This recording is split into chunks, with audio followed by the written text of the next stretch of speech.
예, 주택 가격이 진짜 하락하다 보니까 집값이 전세값보다 낮아버리는, 즉 전세가가 집값보다 높은 이른바 깡통 전세 이런 게 이제 생긴다 이런 이야기들이 나오는데 지금 실제 시장 상황 어떻습니까? 다주택자를 중심으로 깡통주택이 좀 발생하고 있고요. 예. 그 다음에 상대적으로 가격대가 낮은 아파트나 주택에서 깡통주택 현상이 나타나고 있죠. 근데 저희가 이제 보셔야 될 게 뭐냐면 단순하게 통계 자료로만 보면 전세 가격이 매매 가격 대비 전국 기준으로 해서 55%밖에 되지 않아요. 그런가요? 네. 그리고 서울은 45%밖에 되지 않습니다. 전세가가? 네. 예. 그 얘기는 뭐냐면 예를 들어서 집값이 40% 이상 빠지지 않으면 깡통주택이 나올 수 없다는 얘기예요. 예. 근데 깡통주택이 왜 나올까? 이런 근원적인 고민을 좀 해볼 필요가 있습니다. 그 이유는 뭐냐면 다주택자 때문이에요. 예. 우리나라 다주택자가 232만 명이 있는데요. 예. 이분들이 어떻게 주택을 사는지 그 원리를 좀 아셔야 됩니다. 예. 그러니까 쉽게 말해서 한 예를 말씀드릴게요. 일단 처음에는 투자 목적으로 집을 살 때 10억짜리를 삽니다. 네. 예를 들면. 근데 투자 목적으로 사기 때문에 갭 투자를 하죠. 예. 그래서 전세가 그 안에 50%니까 5억이 들어있다고 하죠. 예. 그러면 자기 돈 5억을 넣어서 사죠. 네. 그렇죠? 그래서 10억짜리 삽니다. 예. 그런데 이분이 다주택자의 경로가 어떻게 되냐면 2년 후에 전세 가격 5억이 6억으로 올라요. 네. 그러면 1억이 생기는 거죠. 예. 집주인한테. 근데 집주인이 1억을 이거는 임차인 거니까 은행에 넣어놔야지 가만히. 그러지 않습니다. 예. 그 1억으로 집을 삽니다. 어떤 집을 사냐면 2억짜리 집을 사요. 근데 2억짜리 집인데 거기에 또 전세가 1억이 있죠. 예. 그러면 전세가 1억이 있는 집인데 누군가한테 받은 전세 대금 1억으로 갭 투자를 하죠. 예. 근데 여기 2억짜리 집에는 내 돈이 한 푼도 없는 거죠. 네. 그래서 이 경우에는 전세 매매 비율이 100%인 거예요. 그렇겠네요. 그렇죠. 예. 바로 여기서 깡통주택 문제가 생기는 거예요. 그래서 가격이 조금만 빠져도 예. 이건 깡통주택인 거예요. 네. 그 2억짜리가 1억 8천이 되는 순간 깡통 전세가 되는 거죠. 그렇죠. 100%니까. 예. 전세가. 그래서 지금 이런 상황 속에서 특히 다주택자를 중심으로 해서 깡통주택이 생기는 거예요. 그러니까 한국에서 그러니까 독특한 예. 구조 속에서 만드는 현상인데, 네. 그렇기 때문에 한국의 깡통 전세 문제가 사실 단순한 문제가 아니다. 그러니까 예를 들어서 단순하게 보면, 전세 매매 비율 50%밖에 안 되는데 아파트 가격 50% 이상 빠져야 깡통주택 생기잖아. 예. 이렇게 단순하게 볼 문제가 아니라는 거예요.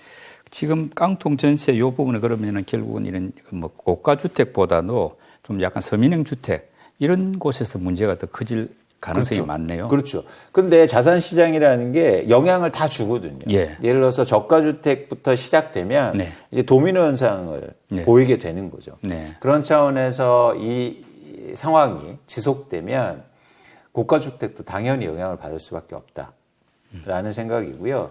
또 하나 뭐냐면 이런 깡통주택에 문제가 생기면 이제 전세 가격의 압박을 가하죠. 그러니까 계속 올릴 수 없는 거죠. 불안하니까. 예. 예, 그런 영향도 이제 있을 수 있습니다. 지금 전세 대출 금리가 연 7%를 이제 돌파했다고 하는데 그러다 보니까 전세 시장 자체가 많이 위축됐지 않습니까? 전국 전세 수급 지수가 81.3 역대 최저 수준이고 또 수도권이 더 안 좋다고 그러더라고요. 그 말은 결국 전세 수요는 적고 공급이 더 많다 이런 의미겠죠? 그렇습니다. 아까 말씀드린 것처럼 이것도 마찬가지로 갭 투자 영향인데요. 네. 전세를 끼고 다주택자로 구성된 이 시장에서 그 갭 투자한 분들은 예를 들어서 전세 수요가 없으면 월세로 전환하면 되는데 전환할 수가 없어요. 그 돈으로 집을 사놨기 때문에. 예. 그렇죠? 돌려줘야 되죠. 그렇죠. 전환을 하려면. 그렇죠. 그런 돈이 없기 때문에 사실은 전세 공급으로 남아있죠. 근데 전세 수요자들은 전환이 가능하지 않습니까? 예. 그러니까 전세를 할 수도 있고 월세를 할 수도 있고. 근데 최근에 월세 수요가 증가하니까 예. 전세 수요가 감소하는 거죠. 쉽게 말해서 전세 공급은 그대로 있는데 네. 전세 수요가 감소하니까 전세 가격도 하락하고 말씀드린 것처럼 전세 수급 지수도 예. 떨어지고 있는 상황입니다. 그 지금 전세가 같은 경우도 좀 떨어지다 보니까 2년 전보다 떨어지다 보니까 이제 주인 입장에서는 돌려주기가 힘들고 또 세입자도 돌려받으려니까 신규 세입자가 들어와야 가격을 보통 받는데 이제 그 전부터 떨어져 버리니까 서로가 힘들었지 않습니까? 네. 그래서 일부에서는 뭐 주인이 오히려 이제 세입자 보고 뭐 약간 역월세라고 하더라고요. 돈을 주면서 좀 붙잡아두는 이런 현상까지 생겼는데 이런 역전세라고 하죠. 이 역전세 현상은 어떨까요? 앞으로 전망을 볼 때. 뭐 지속되기는 좀 힘들어 보이고요. 네. 이제는 전월세 시장이 좀 활성화될 가능성이 있죠. 월세 가격이 또 오르고 있으니까 그렇게 되면 전세 수요가 예. 증가할 수는 있습니다. 대신 전세 가격이 올라가긴 힘들 거예요. 예. 그러니까 아까처럼 전세 가격을 낮추면서 수요자를 찾는 예. 그런 상황이 이어지겠죠. 근데 이렇게 되면 전세 가격이 떨어지면 이게 또 주택 시장에도 연결이 됩니다. 그렇죠. 전세 가격이 오를수록 쉽게 말하면 투자하는 수요들이 많아지는데 네. 전세 가격이 떨어지면 수요가 또 감소하게 되고. 이제 갭 투자 자체가 줄어들겠죠. 그렇습니다. 최근 수치를 보면 갭 투자 비율이 서울 아파트만 보면 20% 밑이었어요. 예. 근데 최근 2년간 40%대로 올라갑니다. 그러니까 그만큼 사실은 전세 가격도 오르고 저금리 때문에 네. 그런 상황에서 갭 투자들이 많이 증가하고 또 그런 수요 증가가 가격 인상의 요인이었다면 예. 이제 반대로 전세 가격이 떨어지면 수요가 또 감소하는 원인이 되겠죠. 예. 그 재건축 이야기를 좀 해보겠습니다.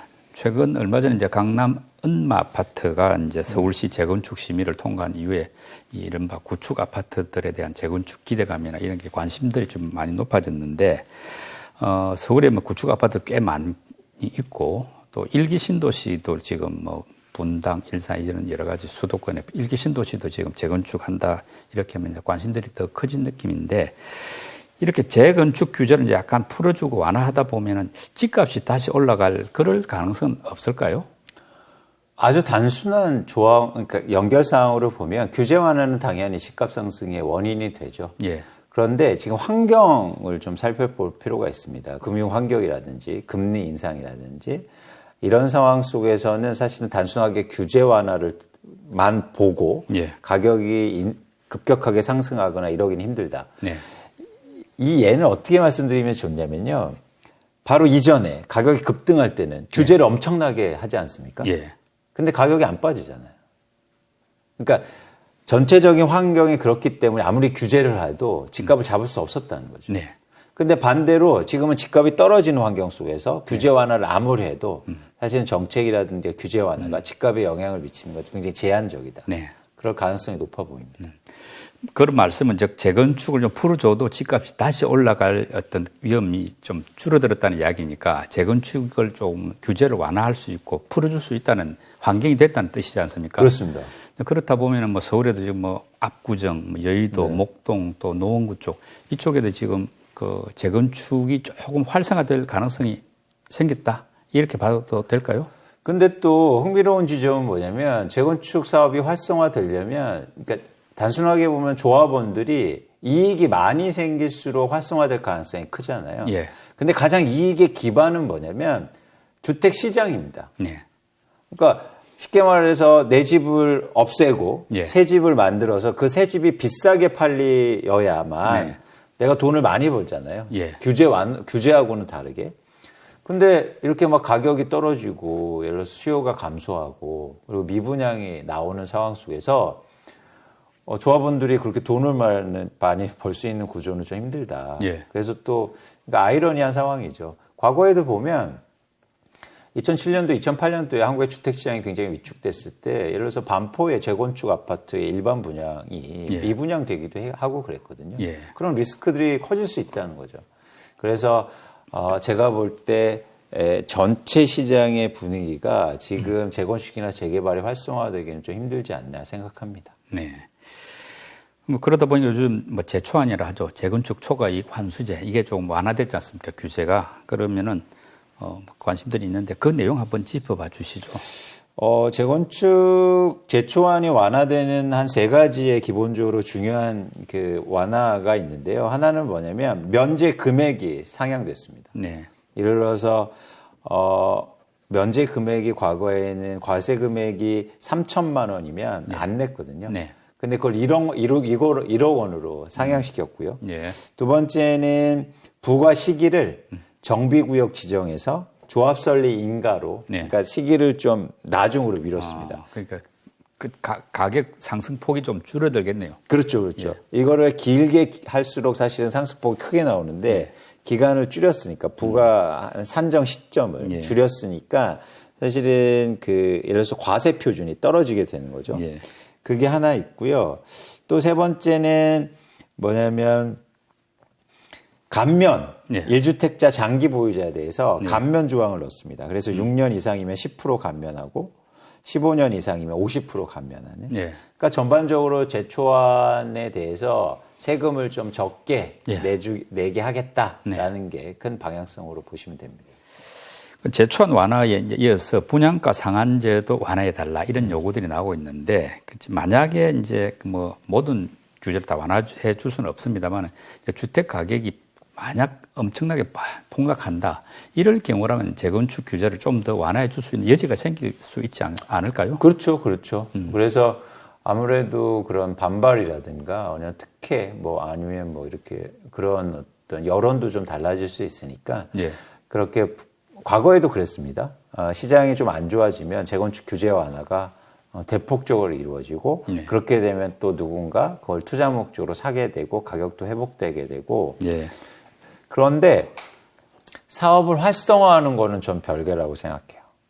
그래서 아까도 말씀드렸듯이 규제 완화가 재건축이나 재개발을 활성화시키는 거냐 바로 인과관계가 있느냐라고 보진 않습니다. 그 이유는 아까 말씀드렸듯이 규제 완화도 중요하지만 시장의 상황도 중요하다는 거죠. 그렇죠. 저희가 일반 분양은 다 미분양 나면 어떻게 됩니까? 그럼 사업을 하면 리스크가 커지잖아요. 그런 차원에서는 이걸 곧바로 연결해서 보기에는 좀 힘들다.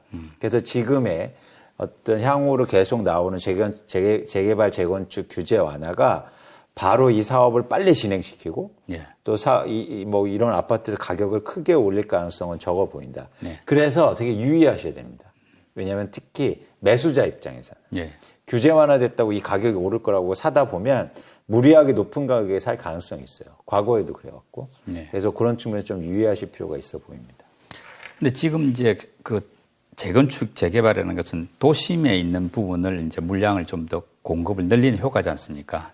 약간 사람들이 이제 보면 서울 이제 접근성이 좋은 지역에 또 대단지 아파트에 대한 수요가 분명히 있거든요. 근데 사실 그런 쪽에 대한 공급이 워낙 부족했는데 그걸 어떤 도심 재개발이나 재건축을 통해서 공급을 늘려주면은 그 수요가 조금 만족되면서 가격이 하향되는 그런 효과는 있지 않을까요? 그러니까 예를 들면 그런 공급을 100층짜리를 수십만 채 만들 수 있으면 당연히 안정됩니다. 근데 그게 불가능하잖아요.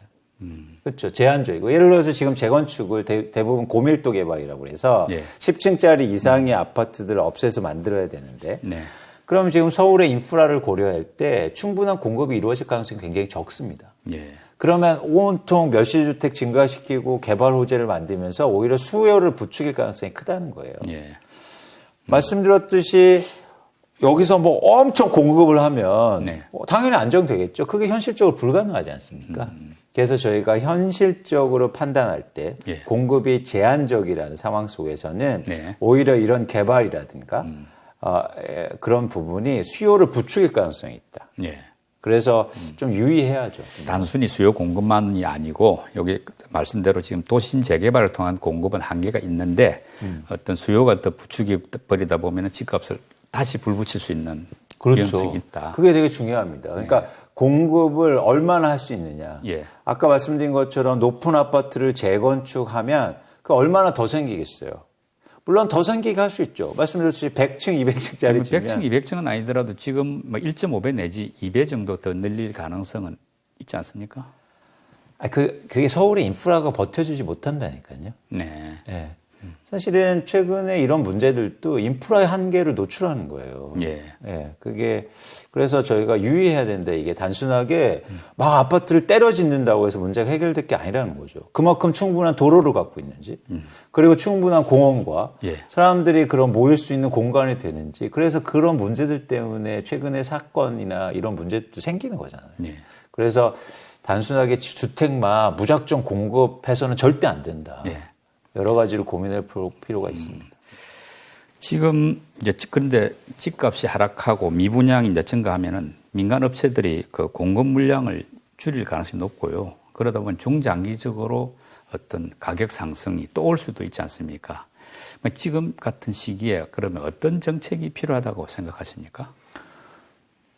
정부가 주택 공급을 늘리겠다고 하는 정책을 내세우는데 거기에서 중요한 게 민간 중심의 공급을 늘리겠다고 합니다. 네. 그런데 한국의 주택 공급은 원래 민간 중심이었어요. 80% 이상이 민간 건설사들이 공급하는 물량이었다는 거죠. 네. 그래서 말씀하신 것처럼 민간 중심의 공급은 가격에 따라서 시장 상황에 따라서 급변합니다. 가격이 오르면 공급이 많이 되고요. 가격이 감소하면 공급이 줄게 돼요. 그래서 향후로 가격이 떨어지게 되면 민간 중심의 공급은 줄게 되겠죠. 예. 이게 이렇게 민간 중심의 공급이었기 때문에 나중에 당연히 가격이 상승하고 회복하는 시점에 그 상승폭을 키울 수 있다는 거예요. 가격이 떨어졌을 때 공급이 더 안 되니까. 네. 그런 차원에서는 가격이 떨어질 때 공급을 충분히 뭔가 좀 충분히 할 수 있는 그런 여건이 마련돼야 되고 그렇게 해야 됩니다. 예. 근데 건설사한테 그걸 강제할 수는 없잖아요. 그렇기 때문에 여기서 공공의 역할이 필요한 거죠. 예. 그래서 공공 중심의 비중을 가격이 떨어지고 또 시장이 위축됐을 때 공공 중심으로 주택 공급을 좀 늘리는 방안이 중요하고 네. 그 공공 중심의 공급이 특히 중서민을 위한 주택이어야 된다. 예. 자본주의에서 부동산 가격이 계속 상승하고 하락하는 건 사실 불가피한 상황입니다. 네. 근데 중요한 건 그 진폭을 줄이고요. 예. 상승폭이나 하락폭을 줄이고 또 하나 뭐냐면 그런 상황 속에서 예를 들어서 빈부의 격차가 확대되거나 아니면 중서민들이 주거 때문에 크게 피해를 보는 일이 없어야 돼요. 네. 근데 이 두 가지 역할은 정책이나 정부가 할 수 있다는 거죠. 특히 주택이 떨어졌을 때 정부 중심의 예. 충분한 공급이 이루어지면 충분히 달성 가능하다. 네. 그래서 최근에 정부도 뭐 8만 가구, 10만 가구의 공공주택을 늘려나가겠다. 네. 이런 발표를 했는데 전 그 부분에 대해서는 굉장히 찬성입니다. 그 지금 같은 이제 주택 하락기에는 민간의 공급이 부진해 줄 수 있으니까 그 갭을 이제 정부 공공으로 좀 메워야 된다. 그렇습니다. 이런 말씀이죠. 예. 네, 네. 지금 우리나라 그 주택 공급을 아까 말씀대로 민간이 한 80하고 공공이 한 20 하는 셈인데 우리 위원님 보시기에는 공공의 비중이 어느 정도까지 올라가는 게 더 적절하다 보십니까? 그러니까 지금처럼 앞으로 이제 시장이 안 좋을 때 공공의 비중이 40, 50%로 올라가야죠. 예. 왜냐하면 민간이 또 줄어드는 그 부분이 있으니까. 네네. 그래서 저는 40, 50% 증가하면 예. 충분히 의미 있는 그런 공공주택을 마련할 수 있다고 보고 있고요. 그런 차원에서는 이제 앞으로 이게 부동산 시장이 안정되는 구간이 예. 뭐랄까, 저는 되게 중요하다. 예. 그런 공공주택의 사업을 하는데 그런 생각을 갖고 있습니다. 지금 이제 집값, 전세값 이런 것이 안정된 일단 이 시기가 말하자면은 뭐 전체적인 장기적인 주택 정책을 새로 만들 수 있는 좋은 기회로 활용해야 된다. 뭐 이런 취지로 받아들이면 되겠습니까? 그렇습니다. 예. 예. 지금 뭐 우리 이제 결론을 내릴 시점이 됐는데 우리 위원님 보시기에 현재 상황에서 가장 시급하거나 가장 적절하다고 생각하고 계신 부동산 정책이 있다면 어떤 것일까요? 저는 시급하다는 건 뭐냐면 시기적으로 급한 거라고 보는데 시급한 정책을 내지 않았으면 좋겠어요. 그런가요? 예, 왜냐하면 시급하다는 건 뭐냐면 지금 상황에 따라서 뭔가 정책을 맞춰서 낸다는 거잖아요. 네. 그러면 이 시장 상황이 또 바뀌게 되면 그 정책은 어떻게 됩니까? 효과가 그렇죠. 없겠죠. 그래서 시급한 것보다 중요한 걸 할 때라고 보고 있습니다. 시장의 네. 안정. 적절한 정책. 그렇죠.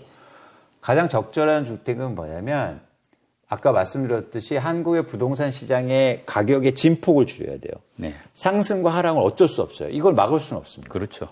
근데 크게 상승하고 크게 떨어지는 걸 막아야 됩니다. 예. 그래서 가장 좋은 정책은 뭐냐면 자가 점유율을 올려야 돼요. 내 집에 사는 비율을 사람들을 많이 만들어야 됩니다. 네. 그렇게 되면 가격이 오르더라도 내 집을 팔 수는 없잖아요. 예. 그리고 가격이 떨어져도 내 살고 있는 집을 팔진 않잖아요. 예. 그래서 가격이 상당히 안정될 가능성이 높아요. 네. 근데 우리나라 자가점유 비율이 60%밖에 안 되고요. 그리고 엄청나게 많은 사람들이 투자 목적으로 집을 갖고 있습니다. 예. 그러다 보니까 진폭이 굉장히 큰 거죠. 예. 그래서 자가점유에 대한 혜택을 늘리고 네. 내 집에 직접 거주하는 세대 수를 늘리는 게 전 가장 중요해 보입니다. 그러면 임대 시장보다도 자가주택 보유율이 높아지는 것이 옳고 그건 방향으로 정책을 이제 집행하는 것이 필요해 보인다. 그렇습니다. 예.